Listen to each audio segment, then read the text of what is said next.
চোখে চোখে কথা বলো, মুখে কিছুই বলো না।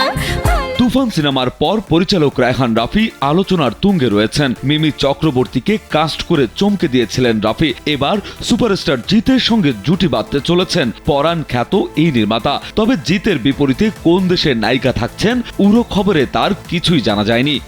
मैं तुमसे झूठ भी बोल सकता था, पर जिसके साथ पूरी जिंदगी गुजारनी है उसे झूठ बोलकर शुरुआत नहीं करना चाहता था। ভারতের সঙ্গে যৌথ প্রযোজনায় নির্মাণ হতে চলেছে এই নতুন সিনেমা। এই ছবিতে জিতের পাশাপাশি চঞ্চল চৌধুরী বা আফরান নিশো থাকতে পারেন এমন গুঞ্জনও বেশ ডালপালা মেলেছে।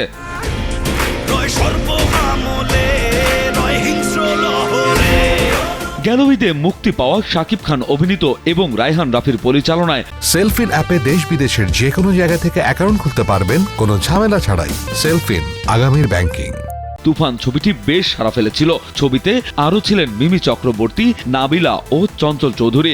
বাংলাদেশ ও ভারতের পাশাপাশি বিশ্বের অন্যান্য দেশে সিনেমাটি মুক্তি পায়। তুফানের ঘোর কাটতে না কাটতেই নতুন খবর এসেছে। ভারত বাংলাদেশ যৌথ প্রযোজনায় রায়হান রাফি এবার পরিচালনা করবেন লায়ন নামের একটি নতুন ছবি। রাবণরা মরে না, সেটা জেনেও প্রতি বছর তাদেরকে পোড়ানো হয়, তবুও রাবণ মরে না।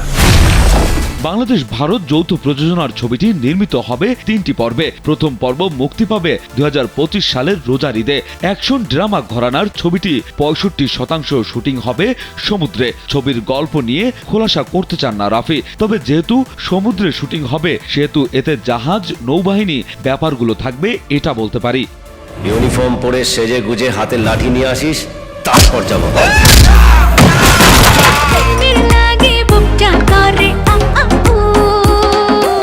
ছবিটির চিত্রনাট্য যৌথভাবে করেছেন রায়হান রাফি ও নাজিমুদ্দৌলা। যৌথ প্রযোজনার ছবিটি ভারতীয় অংশের প্রযোজক হিসেবে রয়েছে শ্যাডো ফিল্মস। দেশি প্রযোজক, নায়িকা ও অন্যান্য অভিনয় শিল্পীর নাম খুব শিগগিরই সংবাদ সম্মেলন করে জানানো হবে।